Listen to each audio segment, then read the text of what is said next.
was saving a patient's life when I cut through her bra with a pair of trauma shears. Later, my fiance, Monica, uploaded a video of me performing chest compressions. "I know you are saving her," she wrote, "but what about her privacy? Your hands were all over her. As your fiance, that makes me really uncomfortable." The post went viral. The hospital, desperate to avoid a PR nightmare, chose the easiest solution. I was demoted. My entire annual bonus was taken. A formal reprimand went in my file. After years of dedicating myself to saving lives, I was suddenly branded a pervert. I gave up. I refused to save another person. And that's when the panic started. "George, this is serious," Monica said, crossing her arms. "We're getting married soon. Even as a doctor, you need to respect our relationship." I just stared at her. At the woman I was supposed to spend my life with. "Are you done?" I asked calmly. Monica froze. "What kind of attitude is that? You still don't think you did anything wrong?" "Whatever you say." The words slipped out before I could stop them, and I felt something essential between us crack. Her face turned crimson as if I'd struck her. "Fine. Whatever you say. George. We're done. The wedding is off." She grabbed her phone, spun around, and stormed out. Dr. Matthews, the department head, scowled, tapping his pen on the desk. "Do you see what you've done?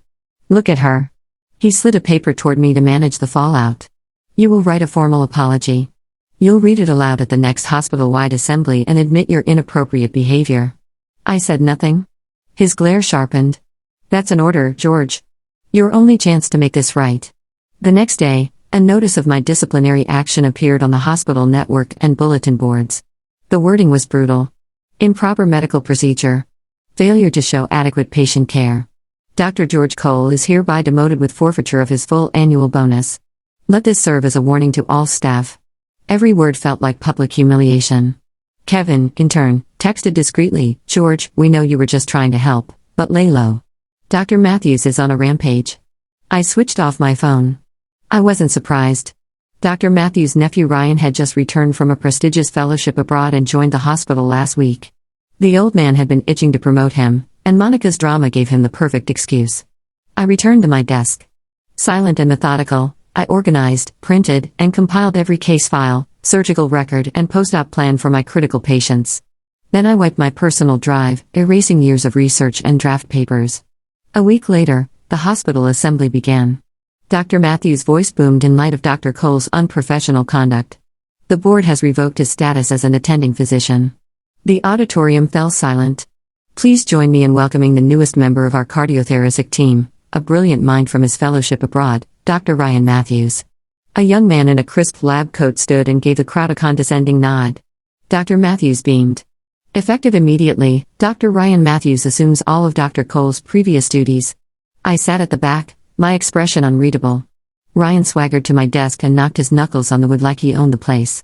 "Time to clear your things out," he said, chin-tilted expression, all arrogance and smirk. "You'll be relocated to the corner where the residents sit." He leaned closer, lowering his voice. "Also, that computer is staying.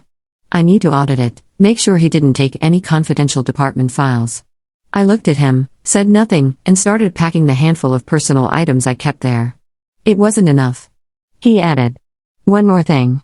Let's try to keep a higher level of professionalism in this department, less of that back alley medic vibe, okay?" I stopped, met his gaze, and asked evenly, "Then do explain.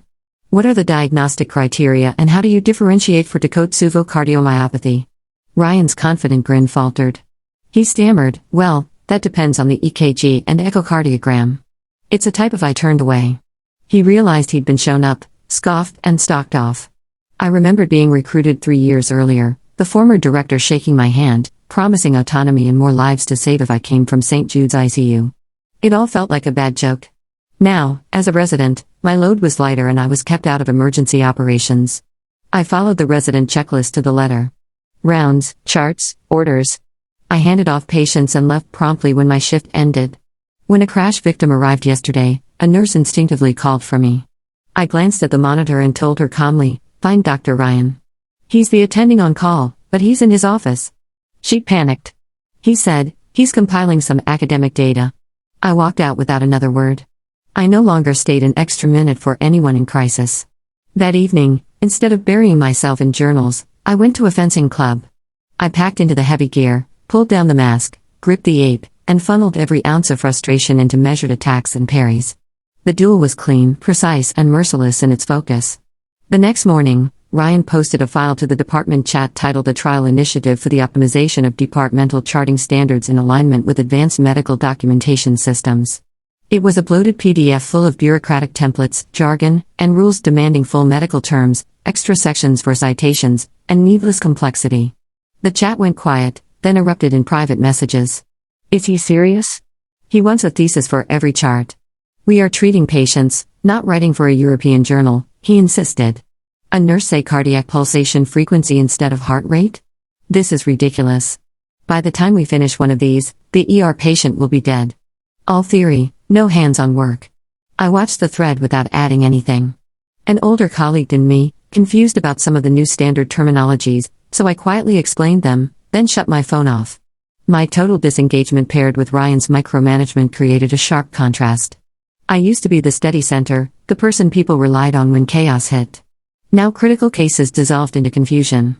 Ryan barked orders from the edges, hiding behind his standardized language, never rolling up his sleeves. The staff's resentment grew, and I could feel them waiting, hoping for the one crisis that would expose the difference between talk and action. I filed a request for my entire accrued annual leave. 30 days. When Dr. Matthews saw the form, his face darkened. What is the meaning of this? He snapped, crumpling the paper and tossing it back. We are short-staffed. Are you taking this much time off to spite me? He lowered his voice, threat laced into every syllable. Do not think you are untouchable because you are a resident now. You have a long career ahead. Cross me. And I have ways to make sure you never practice in this state again. You think the demotion hurt? I can get you fired. I stayed silent, reaching into my pocket and pulling out the report from my recent physical, placing it on Dr. Matthews' desk. Dr. Matthews, I've been diagnosed with cardiac arrhythmias. My doctor recommends complete rest, I said calmly, almost serenely. Long-term high-stress work is harmful to the heart. As a senior physician, you understand that better than anyone. He grabbed the report, his face shifting from red to pale as he scanned it. He found nothing to argue with. Humph, he grunted, snatching a pen and angrily scrawling his signature on my leave request. As I turned to leave, Monica appeared, clinging to Ryan's arm. Well, if it isn't Dr. Cole, she said, dripping with sarcasm. Couldn't handle a setback. So you're running away? Ryan puffed out his chest. Some people just lack mental fortitude. Where I trained, someone like him would have washed out on day one.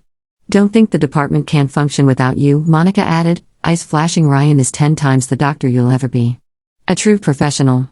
I didn't even glance at them and walked out. At the end of the hall, Sarah, the head nurse, caught up with me. George, she said, pressing an apple into my hand. Remember the woman you saved?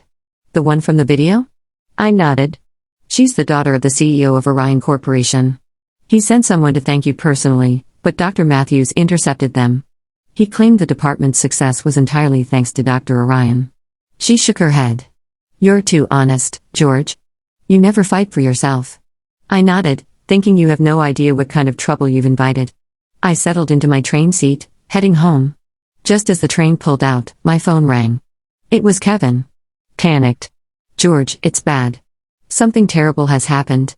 The CEO of Orion, he had a massive heart attack. He's in our ICU. My stomach dropped. Ryan's the attending. He saw the EKG, knows it's a major me, but the CEO has a rare drug allergy and Ryan's too scared to use the standard thrombolytics.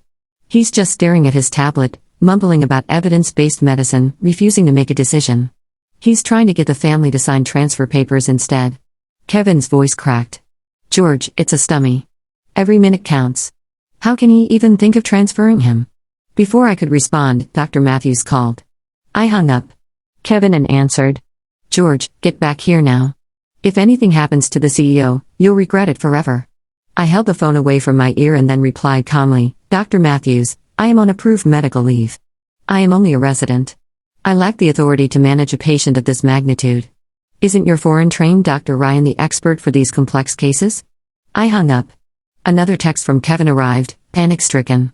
George, the CEO's condition worsened in the ambulance. His heart stopped for a minute. The family is furious. They called the hospital president and are threatening lawsuits. The whole hospital is in lockdown. The president, VPs, they're all in the ICU. Dr. Matthews is spreading rumors that you hid the CEO's allergy records to sabotage Ryan. He's telling everyone you knew and kept it secret. I stared at my phone and let out a cold laugh. The man was a master at shifting blame. And it got worse. Another ICU patient, fresh from bypass surgery, went into ventricular fibrillation. Monitor screamed, "Kevin's running." Commentary continued. Ryan is fumbling with a defibrillator. He shocked the patient repeatedly with no response. He even set the wrong energy levels. When a nurse tried to correct him, he yelled at her. Sarah says they need ECMO immediately. It's the last hope. ECMO? Extracorporeal membrane oxygenation. The multi-million-dollar lifeline our department imported from Germany. Ryan is trying to start it, but it keeps failing. Alarms are blaring. Sarah shouted. The startup and calibration settings are specific. Only Dr. Cole knows them. Don't touch it. Ryan shoved her aside. I've used these machines all over Europe. The principles are the same. What does a nurse know? The previous parameters are wrong. They don't match the latest international standards.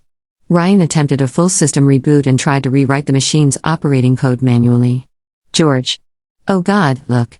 The ECMO's smoking. A shrill alarm pierced through the ICU. The main console flickered violently, then went black. Acrid smoke filled the air, the smell of burnt circuits spreading fast. The hospital's most advanced life support unit, worth millions, was fried beyond repair. 2 patients hung between life and death. One's critical treatment window had already slipped away. The other's vital signs were collapsing. His monitor seconds from a flatline. The ICU erupted in chaos. The cries of families and the shriek of machines blended into a dreadful symphony that seemed to tear through the walls. The hospital president turned pale, sweat dripping down his temples. With trembling fingers, he dialed the ECMO manufacturer's emergency line in Germany. On the other end, a German technician spoke in halting English. I am sorry, sir, but our nearest specialist is in Europe. It will take at least 48 hours to reach you. A suffocating silence fell over the room. Just before hanging up, the engineer hesitated. There might be another option. Contact Professor Langdon's team. The ones who assisted with your machine's original calibration. I recall he's a young doctor named Cole. I believe he's with your hospital. The president froze mid-motion. Slowly he turned toward Dr. Matthews. The color drained from Matthews' face. He knew exactly who they meant. Dr. Langdon's star pupil, once hailed as the future of cardiopulmonary medicine. The same doctor they had pushed out, humiliated and ruined me. And I was hundreds of miles away, sitting quietly on a train, finally at peace. The tension in the hospital president's office was thick enough to cut with a scalpel. Later, people said he had shattered his favorite antique tea set against the wall. Dr. Matthews and his nephew Ryan stood before him, silent and pale, like students caught so. The president roared. Which one of you swore this Ryan was a once-in-a-lifetime prodigy? And who was it that forced out? The only man keeping this hospital afloat to make room for him. Well done. You've managed to burn the place to the ground. Now tell me, who's going to clean up your mess? I didn't need to be there to hear the president's fury. I could almost feel it vibrating through the phone. Moments later, my phone rang again. His private number this time. Dr. Cole came, his weary voice stripped of its usual formality. It's Bill Adams. I'm sure you've heard about the crisis. He hesitated, sounding more desperate than authoritative. George, you grew with this hospital. You built your career here. Now we're facing city health investigators and public backlash. I'm asking you to think beyond the personal, to think of the bigger picture. Please come back and fix this. As a friend, I'm begging you. I leaned back in my seat, eyes following the scenery outside the window. President Adams, everything I've achieved is recorded in every operation I performed and every patient I saved. The hospital gave me a stage, and I gave it results. We're even. I paused. Besides, I'm currently on medical leave, and more importantly, I'm still officially a resident. By hospital policy, I don't have the authority to take charge of a critical incident like this. My tone was calm, almost detached. Silence stretched through the line until another voice broke through, trembling and wet with tears. It was Monica. George, please. I was wrong, she cried. I shouldn't have posted that video. I shouldn't have let my jealousy ruin everything. The condo's ready, just like you wanted. Don't you remember what you promised me? You said you'd give me a home. Her sobs grew louder. Think about us. Think about my parents. This isn't just about the hospital. It's my reputation, too. You can't just abandon me like this. She was hysterical, making herself sound like the victim, but all I felt was disgust. It had always been the same. Whenever she needed something, she cried, manipulated and begged me to surrender my pride. All in the name of love and duty. George, if you really love me, you'll do this for me. Enough, President Adams, I interrupted coldly, cutting through her wails. The president seized the phone again, voice sharp with desperation. Dr. Cole. Tell me what you want. Anything. Name your price. Just come back. He had finally dropped all pretense of appealing to my loyalty. Reinstate your attending status. No. Associate director will double your bonus. We'll issue a public apology. I let out a quiet laugh. My terms are simple. First, I said at a hospital-wide assembly, you will publicly clear my name and retract all prior disciplinary actions. Dr. Matthews and Monica will apologize to me personally in front of the entire staff. Second, the ECMO repair costs, and all additional expenses resulting from the delayed treatment of both patients will be paid in full by Dr. Matthews and Ryan. Third, I will have sole authority over the Orion CEO's case. No one will interfere with my treatment plan. No one. And fourth, I will have first choice in selecting the members of my surgical team. A long, heavy silence stretched on the other end. In the background, ICU monitors wailed frantically. The president tried to negotiate. Dr. Cole, about the apology. Could we perhaps handle it privately? Non-negotiable, I said, cutting him off. They chose to humiliate me in public. My reputation will be restored publicly as well. Fine. The words seemed to tear from his throat. I agree to everything. I hung up, opened the train app, and booked the next ride back. When I returned to the hospital, I bypassed my office entirely and walked straight into the ICU. The unit, which had been chaos just hours before, fell silent at my entrance. All eyes were on me. The CEO's condition was worse than I feared, blood pressure plummeting, oxygen saturation dangerously low. I didn't hesitate. Commands came sharp and measured. Sarah, start a norepinephrine drip. Keep his MAP above 65. Kevin, prep for intubation. He could go into respiratory failure any second. Get me the latest blood gas analysis now. My authority was undeniable.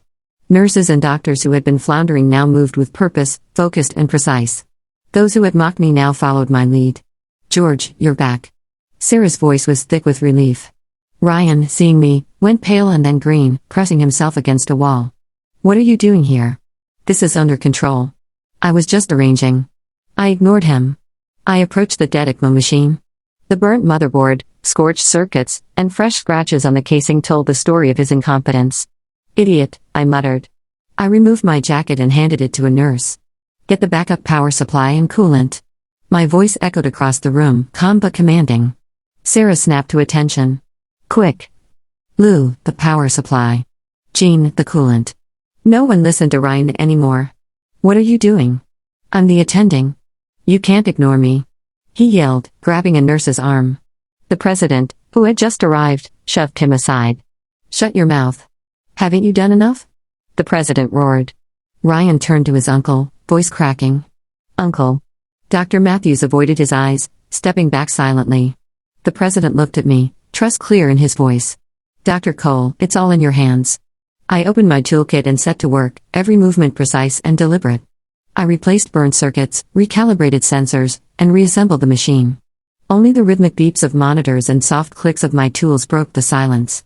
All eyes followed my hands. 30 minutes later, I closed the casing and reconnected power. I pressed the restart button. A single clear chime cut through the ICU. The ECMO screen flickered to life, diagnostics all green. The machine was back online. A wave of restrained cheers rolled through the room. Ryan collapsed to the floor, color drained, defeated. I finally addressed him, calm and steady. There's a world of difference between textbook knowledge and real-world practice. The space between them is measured in human lives. This white coat, I said, my voice low and measured, is a symbol of responsibility, not a trophy to show off. You still have a long way to go. My words crushed the last fragile remnants of Ryan's pride. With the ECMO now functioning, the other critical patient's vitals stabilized outside the ICU. The family thanked me repeatedly, one nearly dropping to their knees in relief. I didn't pause. I changed into scrubs and went straight into the operating room to handle the Orion CEO's emergency coronary intervention. The blockage was in a particularly treacherous location, but for me it was manageable. In the OR, my team moved in perfect synchrony. Every instrument passed, every instruction given executed with flawless precision. 2 hours later, the green light above the OR door signaled success. The surgery was complete. The CEO was safe. One of the surgical residents followed me out, eyes wide with awe. "Dr. Cole, the way you position that stent, that angle, that precision. You won't see that in any textbook." I nodded silently, peeling off my lead apron. The CEO's daughter, the young woman I had rescued earlier, was waiting. Her eyes were red from tears. She didn't speak at first, only bowed deeply. "Dr. Cole, you saved my life. And now my father's," she said, looking up with a steady, resolute gaze. When he woke, AI explained everything. He said a doctor's greatest virtue is integrity. He believes a doctor with your skill and character should never be buried or silenced.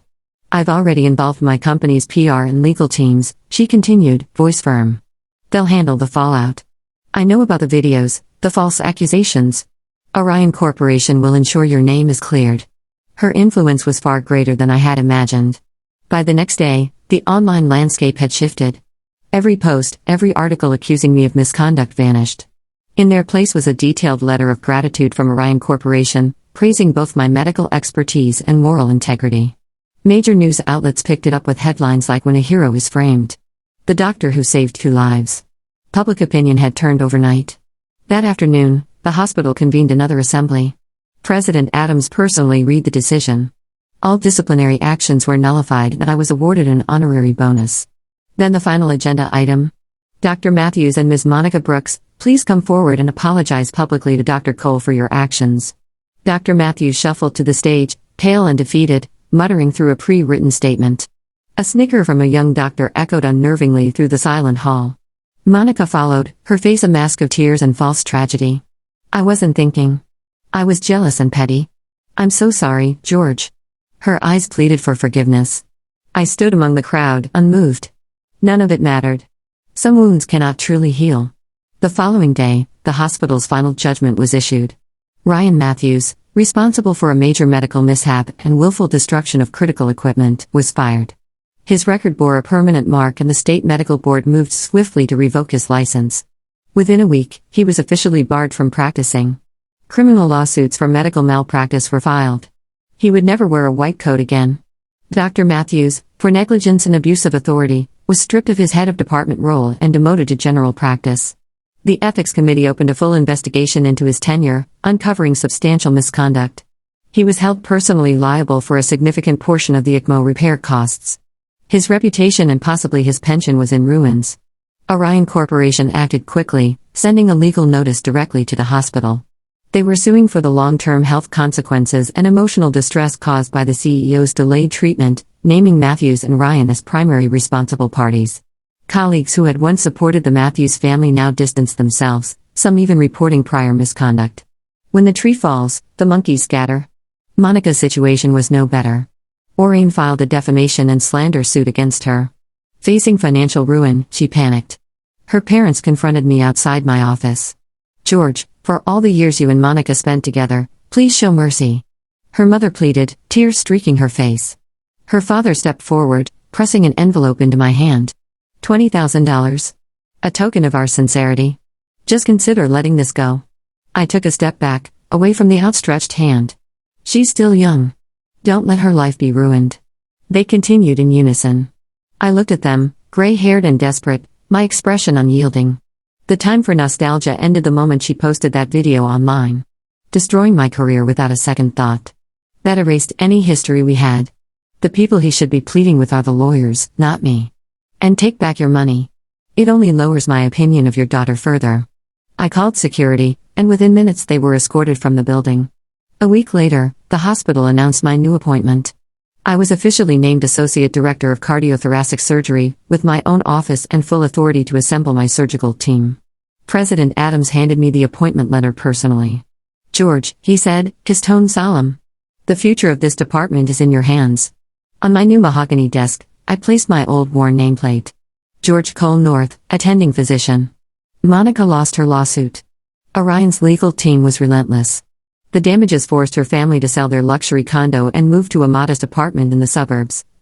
She became a laughingstock in the local medical community, lost her job, and no hospital would hire her. Even a private cosmetic clinic rejected her, openly mocking her during the interview. Months later, she appeared at my office door, stripped of her pride and former glamour. She looked haggard, her eyes dull. Her sweater was worn and pilled, a small detail that once would have horrified her. "George," she said, her voice hoarse and pleading. I was wrong. I regret everything. I shouldn't have acted like that. I can't sleep. I dream of losing you." Every night I sat behind my desk, eyes fixed on the patient chart before me, ignoring her attempts to appeal to our past. "Do you remember college? We used to study in the library together. You gave me a scarf and you said you burned those memories," I interrupted calmly. "You never loved me, Monica. You loved control. You loved having me agree with everything, and you loved believing I'd never leave. When I acted outside your control to save a life, you felt betrayed. You were in love with an idea of me, not the real me." Her color drained as my words struck home. She opened her mouth to argue, but no sound came out. I pulled out my phone, unlocked it, and slid it across the desk. On the screen was a photo. A woman in a fencing uniform, smiling at the camera, sunlight catching her hair. "I've moved on." Monica stared at the photo, struck dumb. Then her voice broke into a shriek. "Moved on? Who is she?